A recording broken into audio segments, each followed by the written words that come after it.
નમસ્કાર વિદ્યાર્થી મિત્રો, સ્વાગત છે તમારું ફરીથી એકવાર આપણી યુટ્યુબ ચેનલ સ્ટડી વિથ જનમ શર્મા.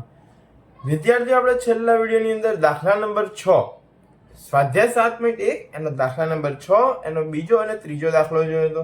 આજે આપણે જોઈશું દાખલા નંબર 7 અને દાખલા નંબર 8.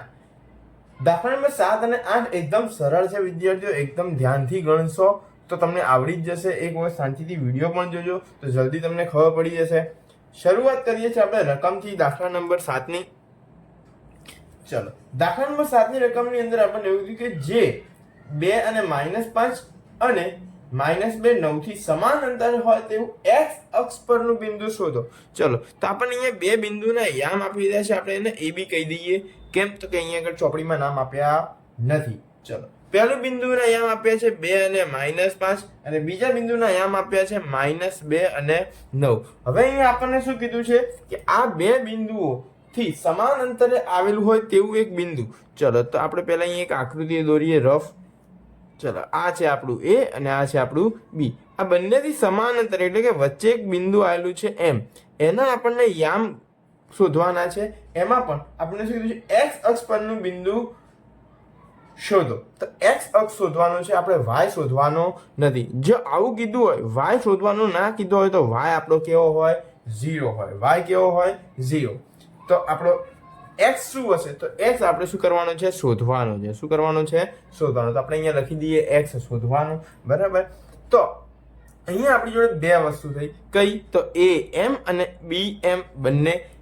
તો am અને bm આ બે બાજુઓ આપણી જોડે મળી અને આ બંને બાજુઓ કેવી હશે? સરખી, એકદમ સમાન અંતરે છે બંને એકબીજાથી. બરાબર.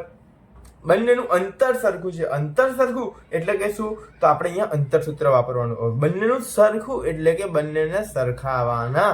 બંને સરખું એટલે શું? બંને સરખાવાના. ચલો, તો સરખાઈએ એટલે કે આપણે શું કરવાનું? અંતર સૂત્ર વાપરવાનું. am² બરાબર bm². ચલો, આ સરખાઈ દીધું. હવે આપણે am એટલે કે a અને m, a ના યામ કેટલા છે? તો x1 2 x2 તો x એનો વર્ગ વત્તા -5 -0 એનો વર્ગ બરાબર. હવે b -2 x એનો વર્ગ વત્તા 9 -0 એનો વર્ગ. ચલો, યાદ કરો ધોરણ 9. યાદ શું કરવાનું? ધોરણ 9 એની અંદર તમે નિત્યસમ ભણી ગયા હતા. a - b નો હોલ સ્ક્વેર. તો શું કરતા? પ્રથમ પદનો વર્ગ માઇનસ 2 ગુણ્યા પહેલું પદ ગુણ્યા બીજું પદ ગુણ્યા બીજા પદનો વર્ગ. ચલો, એ રીતે આપણે અહીંયા કરવાનું છે. તો 2 પહેલા પદનો વર્ગ એટલે કે 2 નો વર્ગ કેટલો થઈ જશે? 4. આ માઇનસ છે તો અહીંયા માઇનસ. પછી 2 તો 2 ગુણ્યા પહેલું પદ એટલે 2 દુ 4 ગુણ્યા બીજું પદ તો 4x વત્તા બીજા પદનો વર્ગ એટલે કે x નો વર્ગ. ચલો, હવે આ પ્લસ એમનું એમ. -5 માંથી 0 જાય તો -5 અને -5 નો વર્ગ પાયો પાયો 25 બરાબર. હવે એ રીતે આ બાજુ તો પહેલા પદનો વર્ગ તો -2 નો વર્ગ 2 દુ 4. ચલો, હવે અહીંયા શું આવશે? આ માઇનસ છે એટલે માઇનસ 2 ગુણ્યા પહેલું પદ 2 દુ 4 પણ માઇનસ પ્લસ માઇનસ અને અહીંયા આગળ માઇનસ એટલે પાછું માઇનસ માઇનસ પ્લસ અને 4x. ચલો, હવે આગળ પ્લસ એમનું હજી અહીંયા બાકી પ્લસ એમ, અહીંયા પ્લસ આવશે અને આ બીજા પદનો વર્ગ એટલે x². આ પ્લસ એમનું એમ. 9 માંથી 0 જાય તો 9 અને 9 9 81. હવે જુઓ, બંને બાજુ 4 4 પ્લસ છે, ઉડી ગયા. x² પ્લસ ઉડી ગયા. તો અહીંયા શું વધ્યું? -4x પ્લસ 25 બરાબર. આ બાજુ શું વધ્યું? 4x plus 81. હવે આપણે આ -4 પ્લસ 4x છે એને આપણે આમ લઈ જઈએ તો શું થઈ જાય? માઇનસ. તો -4x બરાબર 81 અને આ 25 પ્લસ છે, આમ જાય તો માઇનસ. ચલો, માઇનસ માઇનસ પ્લસ નિશાની મોટા પદની, માઇનસની 4 ને 4 8x બરાબર 81 માંથી 25 જાય તો કેટલા વધશે? તો 56 વધશે. હવે આમ -8 છે એ સામે જતું રહેશે. સોરી, એટલે કે આ માઇનસ સામે જતું રહે તો 8x બરાબર -56. શું થઈ જાય? -56. હવે x બરાબર -56. આ 8 ગુણાકારમાંથી જાય ભાગાકારમાં અને 8 સીતા 56. તો x બરાબર આપણો જવાબ શું આવ્યો? -7. એનો મતલબ કે એ અને બી થી સમાન અંતરે આવેલ બિંદુનું એક્સ અક્ષ પરનું યામ -7 છે. આ આપણો જવાબ આવી ગયો. એકદમ ઇઝી દાખલો છે વિદ્યાર્થીઓને. પૂછાવાની સંભાવના પણ વધારે છે. આઈએમપી મોસ્ટ આઈએમપી દાખલો બી તમે આને કહી શકો છો. ચલો હવે દાખલા નંબર જોઈએ 8. દાખલા નંબર 8 એ પણ આના જેવો જ છે થોડો, પણ એની અંદર એક વસ્તુ આપણને આપી દીધી છે અને બીજી વસ્તુ આપણે શોધવાની છે. સરળ જ છે, કઈ એટલું કોમ્પ્લિકેટેડ છે નહીં. ચલો વાંચી રકમ. બિંદુઓ P અને Q, બે બિંદુઓ આપેલા છે P અને Q. ચલો બિંદુઓના યામ લખી દઈએ આપણે. તો P કેટલા આપ્યા છે? 2 અને -3, તો લખી દઈએ 2 અને -3. Q આપ્યા છે 10 અને y. પછી શું કીધું છે આપણને કે વચ્ચેનું અંતર 10 એકમ છે. એ બંને વચ્ચેનું અંતર શું કીધું છે આપણને? અંતર 10 એકમ. કેટલું?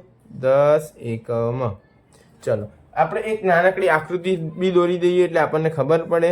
હવે સમજી લો કે આ શું છે? P અને આ છે Q, અને આ બંને વચ્ચેનું અંતર આપણને કેટલું આપી દીધું છે?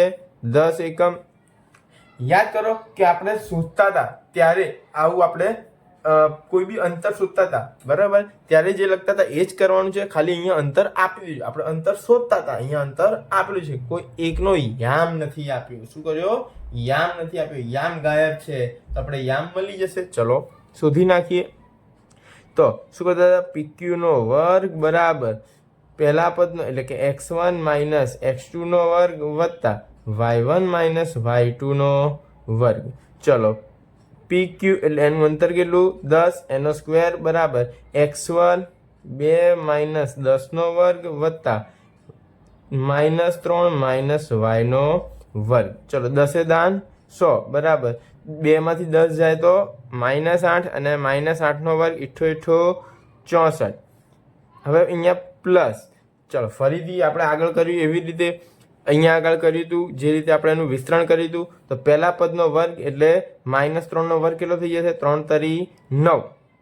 પછી માઇનસ છે તો માઇનસ, પછી 2 ગુણ્યા પહેલું પદ ગુણ્યા બીજું પદ. ચલો 2 તરી 6 અને માઇનસ શું થઈ જશે? પ્લસ થઈ જશે.